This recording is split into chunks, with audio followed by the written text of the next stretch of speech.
Hello, my name is Scott Peterson, and I'm going to tell you a very personable and honest story that I have that might get a few tears. So be warned. And then I'll tell a shorter, lighthearted story. Fast forward to my last year at Ohio State, where I was studying engineering and data analytics and had a real estate license, just doing too much, honestly, to try to make sure that I was put myself in the best position to make as much money as possible. And it worked. I got the offers, got the salaries, got the things that I wanted. And the weekend before I had to choose, I'd already chosen in my head, but I hadn't chosen out loud. And I went out to celebrate, had my friend come in from out of town, drinks all around, pregame, classic college things, 15 guys in a room, too much cologne, too much alcohol, a little bit of weed, and we're just having a good time, enjoying the night. The plan was pregame, frat party, bars. Classic sort of celebration. Wasn't a huge drinker ever since I turned 21. Kind of quit that because once it became legal, it just wasn't as fun. So we're at the pregame, we're having a good time, and it's a 12-minute walk from the pregame to the frat party. And 6 minutes into the walk, more like 7, let's not be exact, 7 minutes and 12 seconds, there is my apartment complex. And as soon as we get past the apartment complex, like before we turn the corner, so just enough where I can see it in the background, my friend who came in from out of town taps me on the shoulder and goes, "Hey man, not feeling too good. You want to just get high and watch a movie?" And this is the night that I'm supposed to celebrate. It's my second to last night of complete freedom, one where there's no school responsibilities. It's the perfect overlap to be like, I'm about to be making a boatload of money. And I thought that's all I wanted. And I chose him over that party. Again, alcohol just wasn't my vibe once I turned 21 for the rest of my college career. And I went in and watched the movie with him and my roommate. Don't even remember what film, but it was a great night. Passed out, phone uncharged, still on, classic sort of situation. I mean, we're still drinking back at the place, but we were, focused on the film. And I woke up the next day, and it was my last day before, becoming a corporate slave. And I thought I wanted to do 2 things.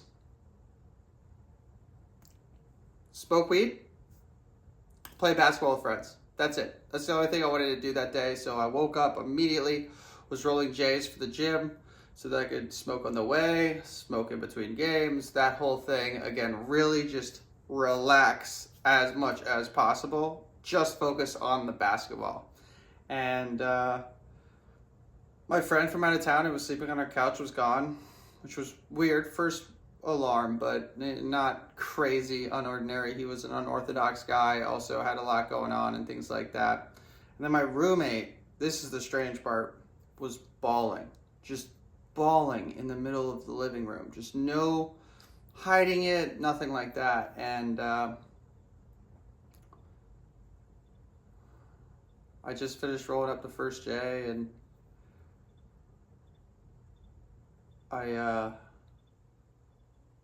I was like, Scott, my internal dialogue said, "Scott, you can't be this much of an asshole. You have to ask what's wrong." I just assumed that it was family stuff. He had a sister, had some family dynamics, had some, high school friends that sometimes things got a little touchy about.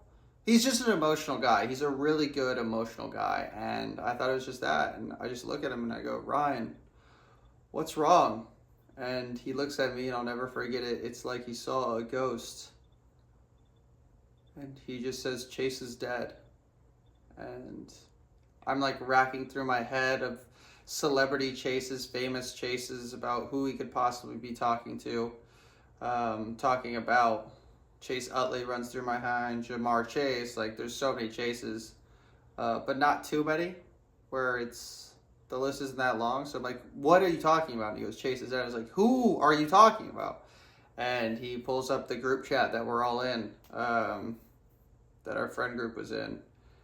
And our friend Chase was the head of the social chair at a frat at Ohio State, and the chat laid it out where they let in some non-students into the parties that don't break anything, don't be weird with girls. They broke something, they were being weird with girls, they had to kick him out. They refused to leave unless he fought them, and was a black belt in jiu-jitsu, black belt in taekwondo.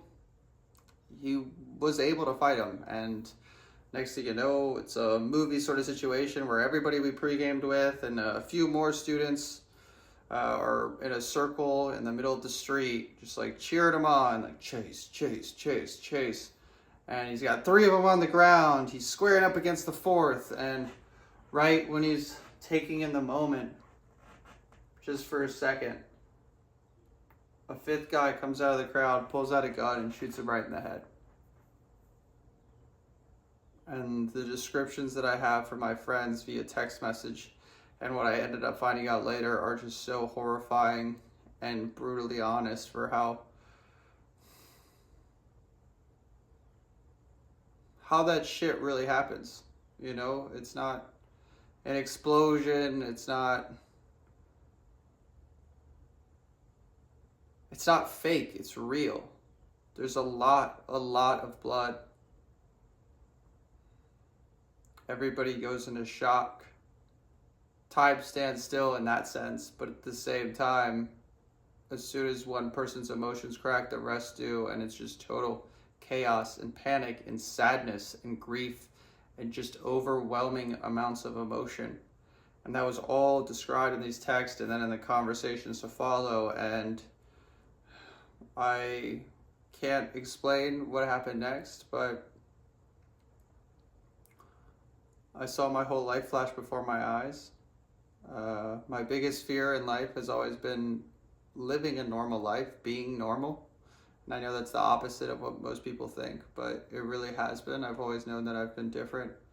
And just because you're good at being normal doesn't mean that you're still not normal. So I saw myself taking the job that I was going to take, and this is all in my head, just a vision appeared. Like I got transported into some sort of DMT trip. Not that I've done DMT, but just what I would think. And I'm standing in this giant glass window and overlooking a golf course in a massive house, in this massive top floor office.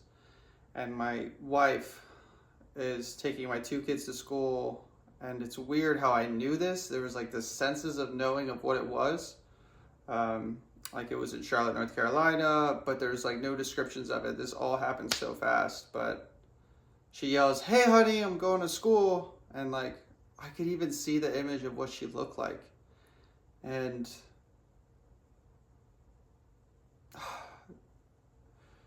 what happened next was she left, she closed the door, and as soon as she closed the door, I walked to my desk. I sat down in a big leather chair at a big oak wood desk overlooking my built-in library in this massive awesome office, what I would consider my dream office at the time.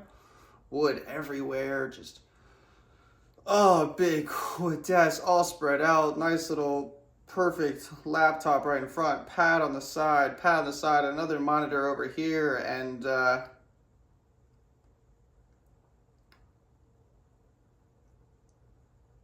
I put my hands on the desk, and I thought I was meditating or staring or almost positioning myself where I was now and what I was looking like now while staring at the books in front of me.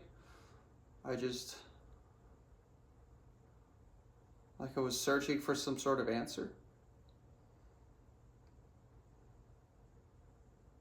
Then after some time, I opened up the right drawer, and I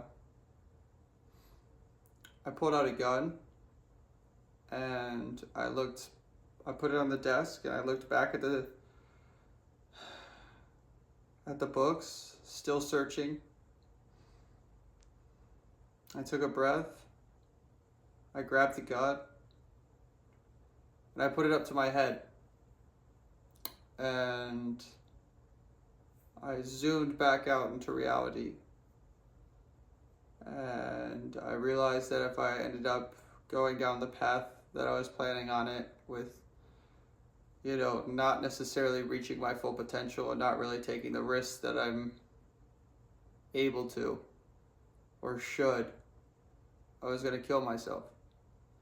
And I was going to join Chase in the beyond, and I would not be living up to what he wanted, what he could have been, what he pushed me to be. So at that moment, I spent the rest of the day looking at the people that I most wanted my life to be like, and I settled on 3. And it was Ryan Reynolds, Kevin Hart, and Joe Rogan. And I've done everything in my power ever since to live up to that. I still have a lot more to do. Still have a long way to go, but every step counts, and I at least know the direction that I'm walking in. This has been way longer than I thought, so I'm going to just save that sauna video for another time. Let me know if you want to hear it. I am pretty funny. I do stand-up comedy, but this is not necessarily the funniest of matters. Thanks for listening.